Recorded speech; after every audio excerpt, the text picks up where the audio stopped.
Today's satsang's subject is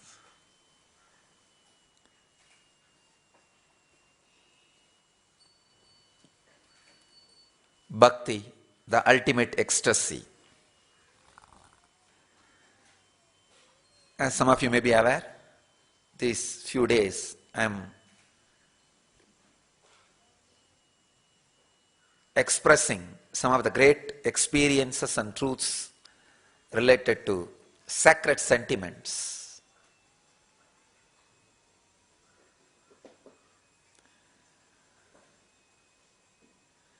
Another important definition of sentiment, please understand. In the whole world, all knowledge, whether Eastern or Western, scientific or fictitious, superstition or fact, myth or history, religious or spiritual, spiritual or science, or spiritual truth or scientific superstition, whatever way you mix and match, whatever you call as knowledge in the world is nothing but the fantasy of moving consciousness. Please understand. I am defining some of the basic truths. Whether it is Stephen Hawking's theories of the origins of the universe, or Einstein's theory of relativity, or the great Upanishadic Rishi's declaration of Purnamada Purnamidam Purnat Purnamudachyate, or the Arunagirinathars very simple innocent begging, Arai Nimisha Nera Mattil Charana Kamal Alayattil Bavamurai Dhyanam Vaikya Ariyene. A simple innocent begging. Even half a minute I am not able to put my being at your feet. Oh Lord, I am not able to meditate on you. Whether it is the Einstein's theory of relativity or the declaration of Isavasya Upanishad in Purnamada Purnamidam, or a simple begging of Arunagirinathar saying that half a minute I am not able to put myself at your feet. Everything is fantasy. Understand? Everything is fantasy. Of course, the fantasy word is a small word, but no other word. I am not able to get any other word, so I am using that word. Means everything is just a wave happening in something which has no definition or scale to measure how much of it is reality, how much of it is a fantasy, how much of it can be followed, how much of it can be realized. That is why I am saying Sarvam Mithya. The whole thing is a wave happening in illusion. If there is some fantasy, is described in the words which you already have meaning and looks very logical for the new meaning you are able to derive, it is called science. Please understand. There are some fantasies which are described in words which you already have some meaning, and when you derive a new meaning for this new description makes little sense, is called science.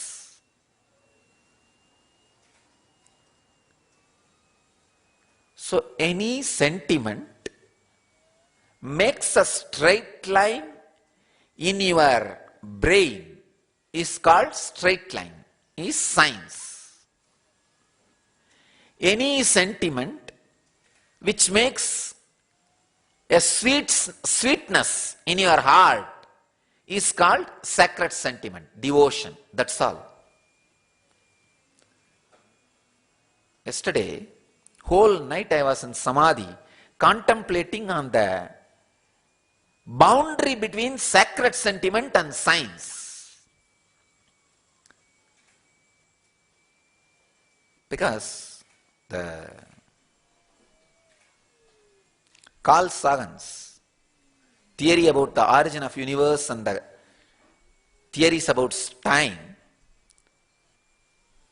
completely matches with our description in Brahmanda Purana. The concept of time and cycle and Kali Yuga and everything.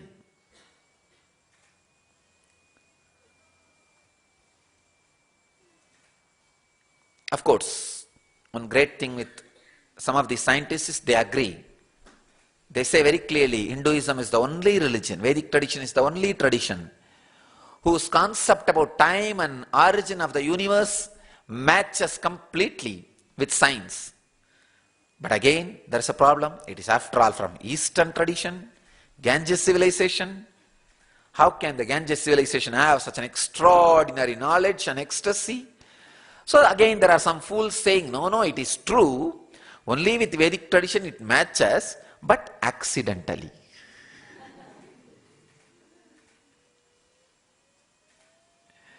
These idiots can't understand. How can accidents happen in so many times? Anyhow, whole night I went on meditating on where is the difference between the sacred sentiment and science. Are they too different? Are they meet? Or are they can never meet?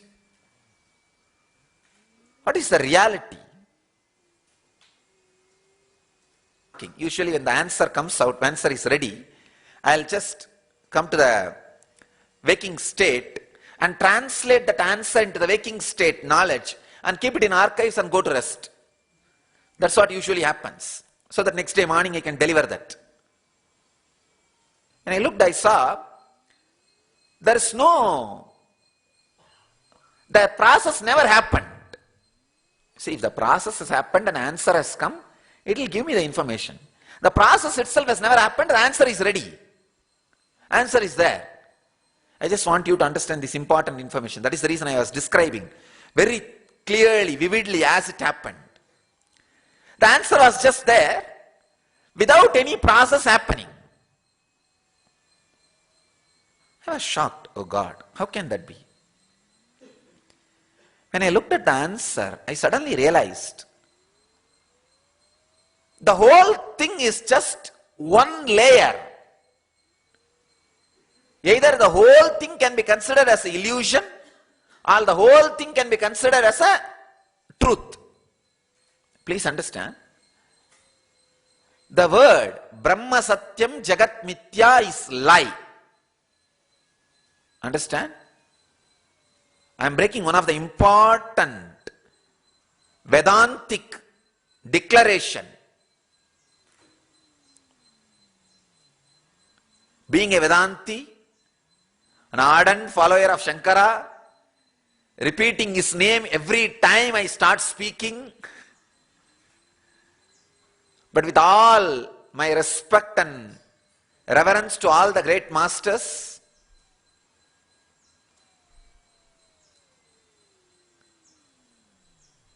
I have to reveal the truth. In Vedic tradition, we always tell people, give your respect to the early masters, not your enquiry sense. That has to be kept alive. Only then the further updation is possible. Only thing, keep it honestly, sincerely, without having arrogance. That's all. Because the sense of enquiry is kept alive in our tradition. The possibility for updation is allowed. So with all my respect,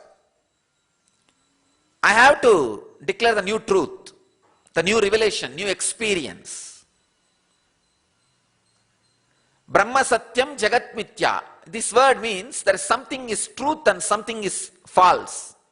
I tell you no. What we call as truth is one end of the scale. What we call as a lie, myth, is the mithya. The false illusion is another end of the scale. But I tell you, it is completely one and the same. From where you look at, you call one shore as myth, the other shore as the truth. If you are from this shore, you say other shore. If you are from that shore, you say other shore. But both sides are connected with one river. There is no Satya and there is no Mithya.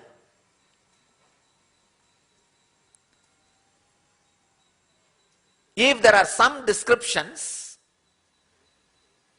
which the words which are used in the description has some meaning for you already, and the final description also makes meaning for you, you call that as science, that's all.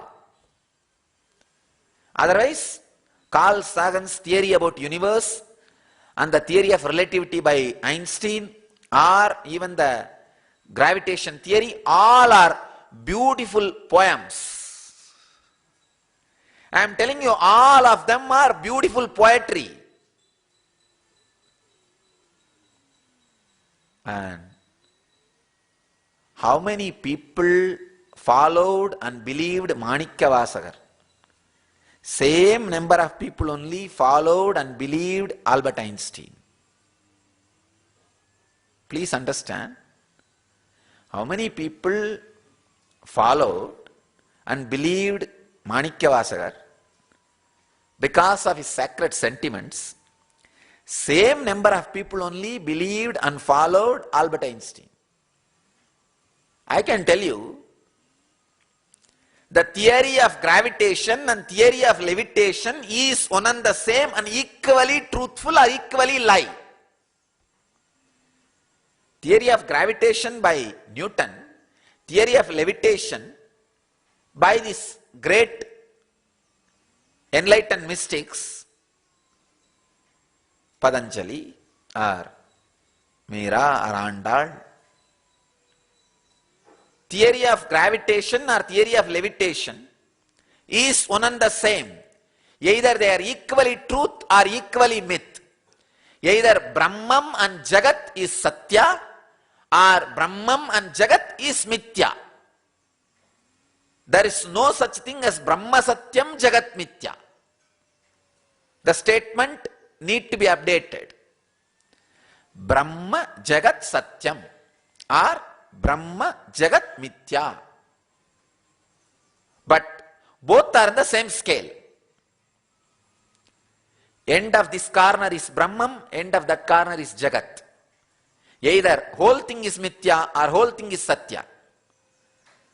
So all sacred sentiments are science, or all science is sacred sentiment.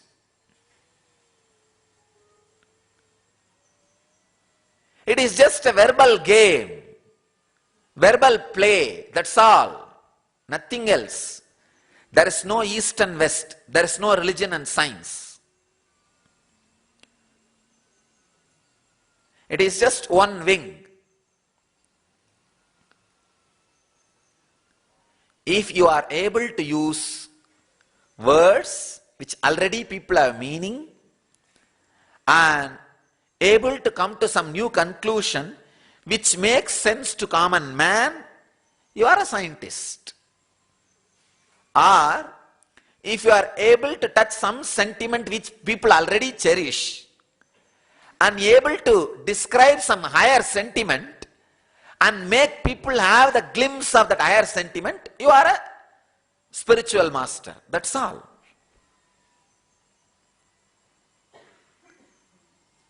If you pick up the words people understand and bring them to a new understanding, you are a scientist.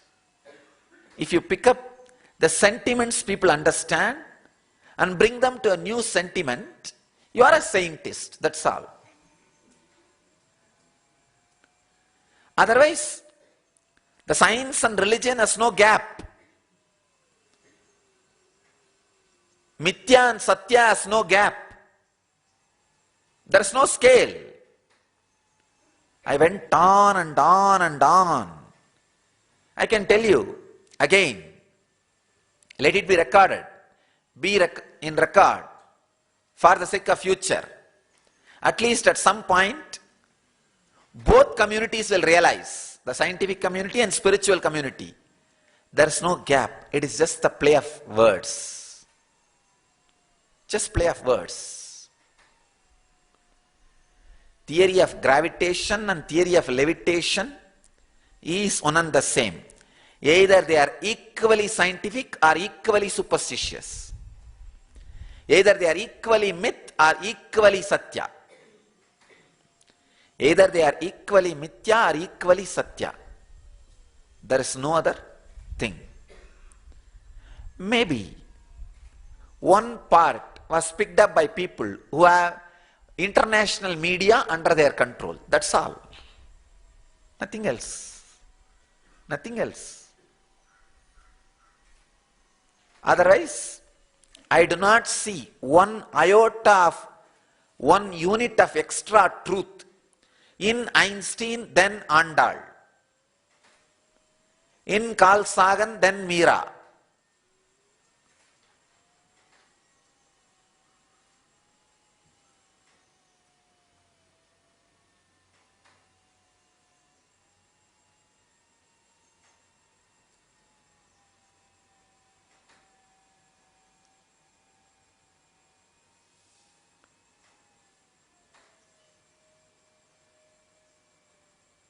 With sacred sentiments.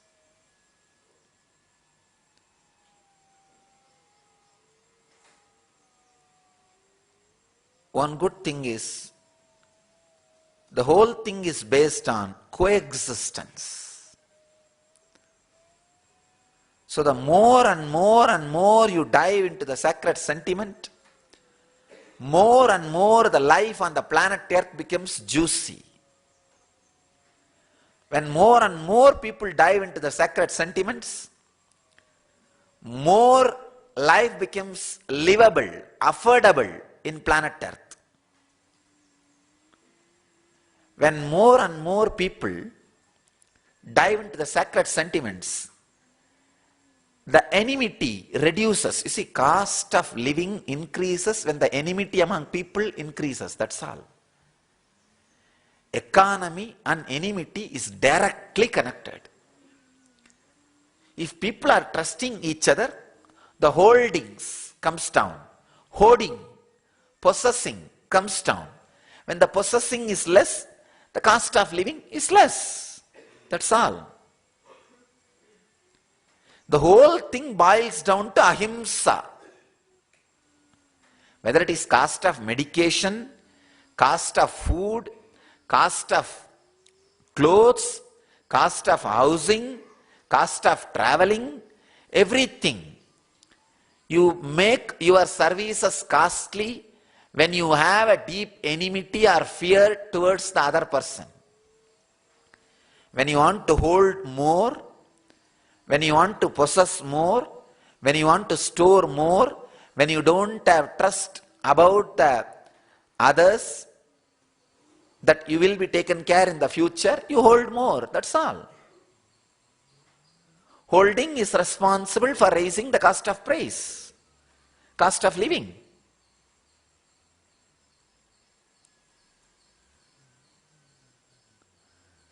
Sacred sentiment not only reduces the war, helps the economical growth. Sacred sentiments can raise the census number. Any country which cherishes sacred sentiments will have a strong economy, unshakable economy. Don't measure Indian economical strength with the standards of the Western economy. No.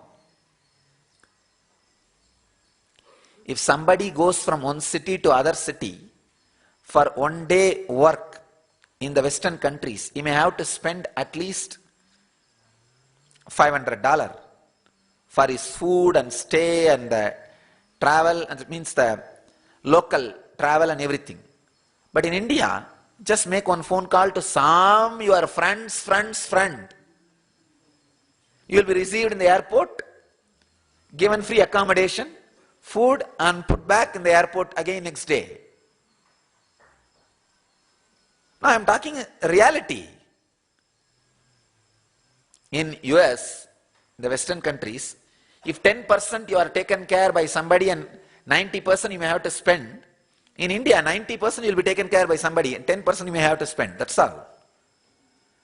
So in many angles, the cost of living is less just because of our habitual cherishing of sacred sentiments. See, habitual cherishing of sacred sentiments creates a deep trust in you, makes life affordable, makes cost of living easy. Not only in the sense of economy, even in the sense of moral support.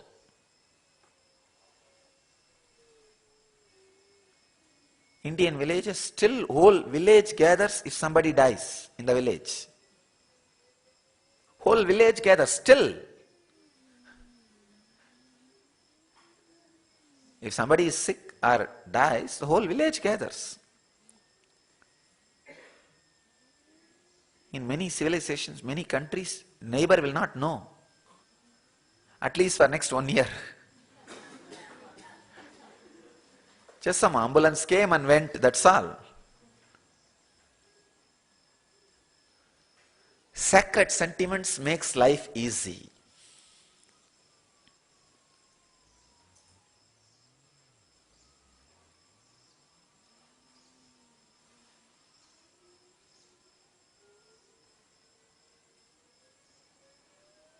People tell me, no, Swamiji, if this close-knit community is sometimes suffocating, I tell you, the tight-knit community is the sweet way of lifestyle. Sweet way to live. Somehow that tight-knit community type of a lifestyle. See, India is the country which has the largest 24/7 news networks. The first strand of DNA is talking about others. That is our very lifestyle. Because tight-knit community lifestyle, you see. I am only feeling bad for one thing. We were a tight-knit community and enough of dosage of the sacred sentiment was also getting added. So all the goodness of the tight-knit community was getting maintained. Now, suddenly last 10 years, the tight-knit community structure is kept alive because of the IT network, the communication revolution. TV, media, internet, cell phone, everything. But the level of sacred sentiment is drastically coming down. So, all the bad things of the tight-knit community is becoming more and more. And good things of the tight-knit community is getting lower and lower. That is why largest suicide rate among the teenagers and youth is in India. Largest suicide rate. Because all the good things of the tight-knit community is drastically coming down. And all the bad things of the tight-knit community is going up. The only solution for India is Meera and Andal, Manikkavasagar and Dhirnyana Sambandar. Otherwise, in next 10 years, just by suicide, we are going to lose the cream of our youth. Understand? I am warning. Now whatever I said is about past, now I am predicting the future. If we don't take up Meera and Andal, Ramakrishna and Ramana Maharshi, Sundarar and Sambandar, Appar and Manikyavasagar, Jnaneshwar and Ramdev, if we don't take up all these ideals and revive the lifestyle based on sacred sentiment, we are going to lose our intelligent, educated, productive, modern day youth. Just this one problem of teenage suicide or the suicide among youth. Because all the good things of the tight-knit community is coming down. The sacred sentiment is one of the important good thing of the tight-knit community. Important lubrication needed to be added for the tight-knit community, the close-knit community to function in a loving and caring way. For all the good things to be kept alive. I am warning the Desi kids. You have only two options, Meera or suicide. Either sacred sentiment or suffer with scared sentiments.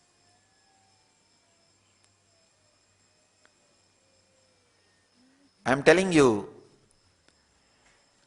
taking sannyas life should become a career like IT.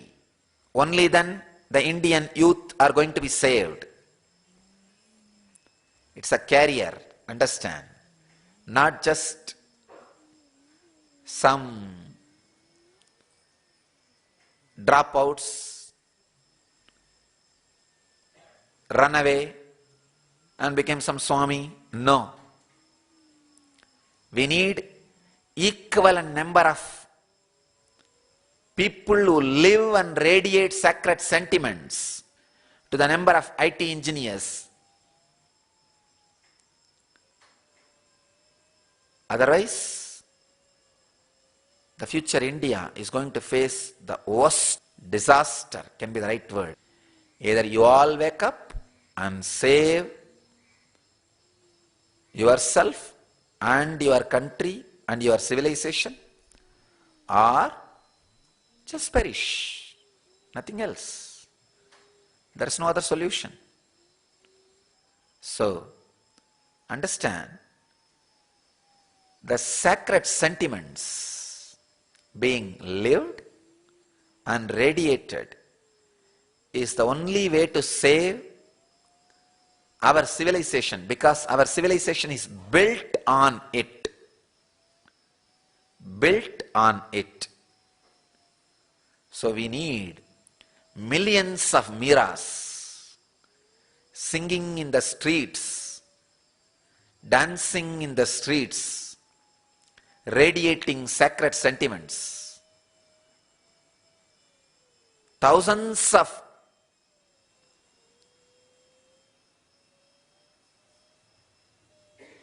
Andals,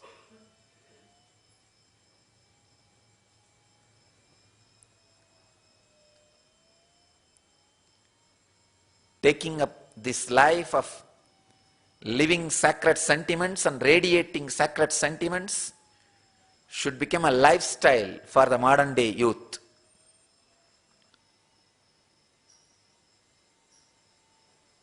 The sacred sentiment is the lubrication for the large civilizations.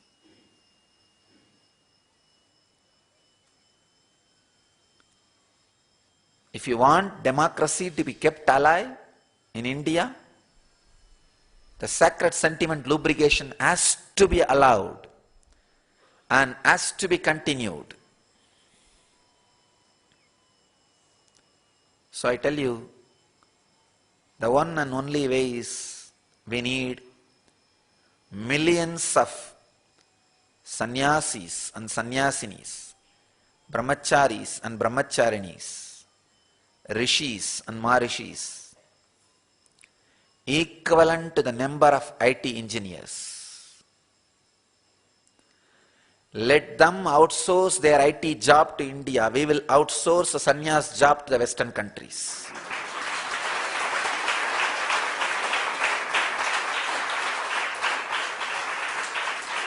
We'll do it.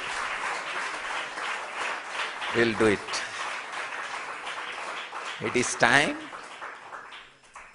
we outsource this job of spreading sacred sentiments to the Western countries and to the whole world.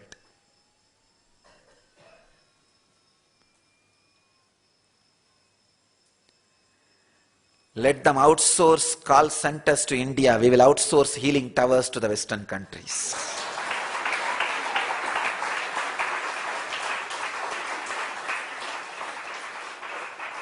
It is time we have more number of healing towers than call centers and more number of youth radiating sacred sentiments than IT engineers.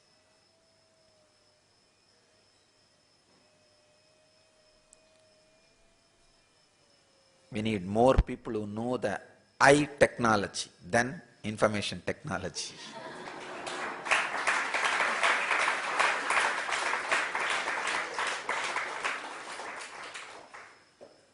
The sacred sentiments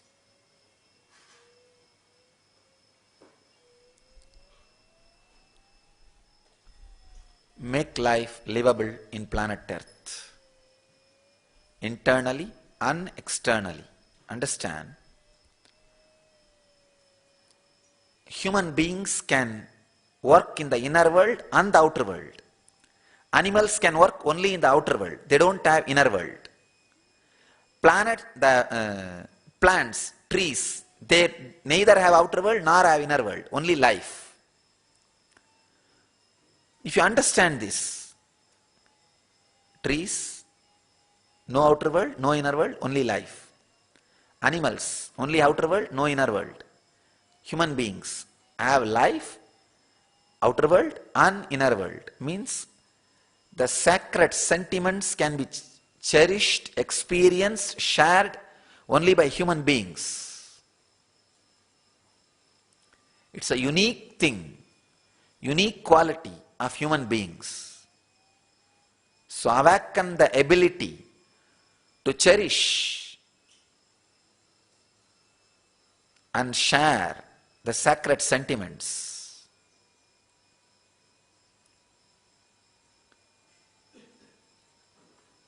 At least I'll express one sentiment today from Meera. She sings about her unbreakable love. Unbreakable, O Lord, is the love that binds me to you like a diamond. It breaks the hammer that strikes it. My heart goes into you as the polish goes into the gold, as the lotus lives in its water. As the lotus lives in its water, I live in you like the bird. Like the bird that gazes all night at the passing moon. I have lost myself dwelling in you. Of course, just like the people who can't understand science, it looks new to them. When Einstein was alive, it seems only a handful of people understood his theory of relativity. Even though he was giving lecture every day in so many places for hundreds of people, even his driver memorized his whole lecture. There is a story. Once Einstein was too tired. He told his driver, you know now the whole story. Why don't you go and finish the lecture? And people know, but the crowd, the stage where he was supposed to address, it was a new place, so nobody knows Einstein. They only know the name. So the driver took the dress of Einstein and went and gave the discourse, the lecture. Suddenly the problem started when people started asking questions. Then this driver said, these are too small questions. Even my driver can answer. I don't need to answer. So the Einstein came and answered all the questions. Even though so many people heard, nobody understood. Same way I tell you, if you don't understand this sacred sentiment, if you are not able to catch it, don't think it is just some foolishness or fantasy of Meera. It is equally scientific. I can say little more scientific than Einstein. Little more scientific than Newton. Newton's is a theory of gravitation. Meera's is theory of levitation. Which one you would love? When it makes straight line in your brain, it is gravitation pulling you down, heavy. When it makes vertical line in your heart, it is theory of levitation. It just levitates you. All sacred sentiments makes straight line, vertical line in your heart, you just levitate. All science makes horizontal line in your brain. Anything, if it is horizontal, it will naturally sink, heavy. If it is straight, it will float, come up, levitate. So, just because you are not able to catch it, don't think it is fantasy or illusion. It is equally real, little more real than Einstein and Newton and Carl Sagan and Stephen Hawking.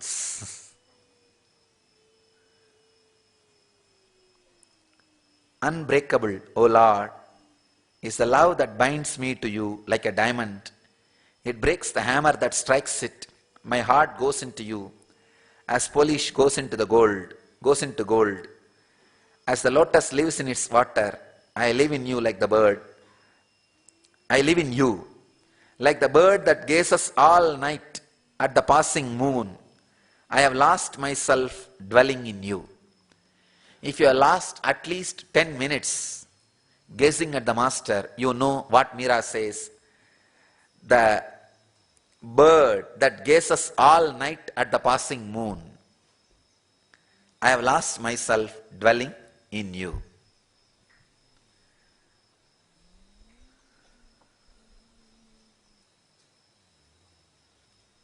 Only if you know what is E, what is M, what is C, you will understand E equal to mc square. Same way, only if you have gazed at least 10 minutes and lost yourself in Guru or Master, Guru or God, you will understand what Meera says.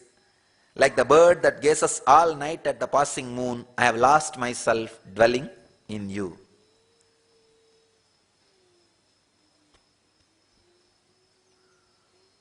I have another one beautiful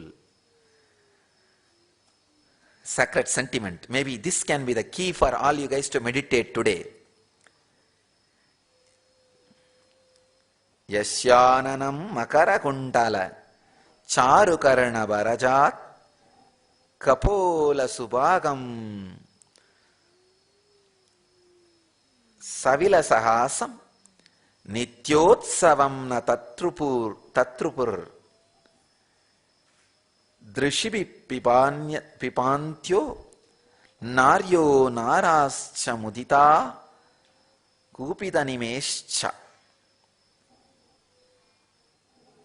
The gopis used to relish the beauty of Krishna as a ceremony of perpetual enjoyment, nityotsavam. They enjoyed the beautiful face of Krishna, his beautiful ears with earrings, his broad forehead, and his smile. And when enjoying the sight of Krishna's beauty, they used to criticize the creator Brahma for causing their vision of Krishna to be momentarily impeded by the blinking of their eyelids. They criticize Brahma, why did you give the eyes which has eyelids which blinks once in a while? Meditate on the sacred sentiment and let Brahma have little more curses and criticism. Let you all experience this sacred sentiment, enjoy, live and radiate enlightenment. Let you all achieve, experience, live express, radiate the eternal bliss, Nityananda. Thank you.